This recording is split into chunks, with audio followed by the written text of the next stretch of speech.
pour être franc avec vous, quand j'ai parlé de ma première affectation à Montataire, mes anciens collègues, pas tous, mais certains, m'ont dit que c'était une zone assez difficile. Je pense aussi parce qu'ils n'avaient pas mis les pieds à Montataire depuis grand nombre d'années.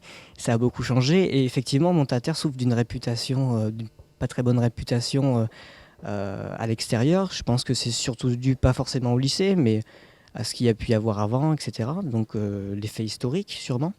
Et puis donc je suis arrivé ici avec beaucoup d'appréhension parce qu'on m'avait tellement raconté de choses en me disant que c'était une zone difficile, que les élèves étaient parfois difficiles, etc. Et en fait, après 3 mois ici, je vous avoue que je m'y plais beaucoup. Je suis épanoui dans mon travail, j'aime venir au lycée. J'ai pas l'impression de venir travailler en fait parce que ça me plaît beaucoup. Et donc en fait, je voudrais y rester. Najat Vallaud-Belkacem, notre ministre de l'Éducation nationale, a pour idée de créer des classes prônant la mixité sociale.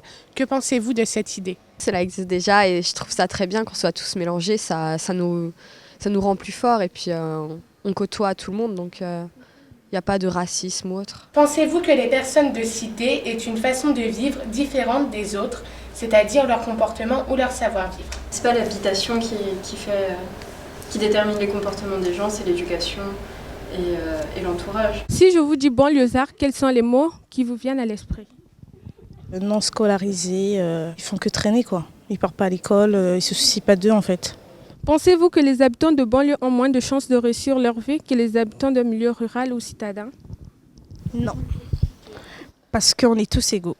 Pensez-vous que les personnes de cité aient une façon de vivre différente des autres, c'est-à-dire dans leur comportement ou dans leur savoir-vivre ? Effectivement, c'est différent, mais je pense que les gens des villes, les citadins, ont une façon de vivre différente des gens des campagnes, forcément. Ils ont autant à m'apprendre que moi, je peux leur apporter. Et ça c'est très bien.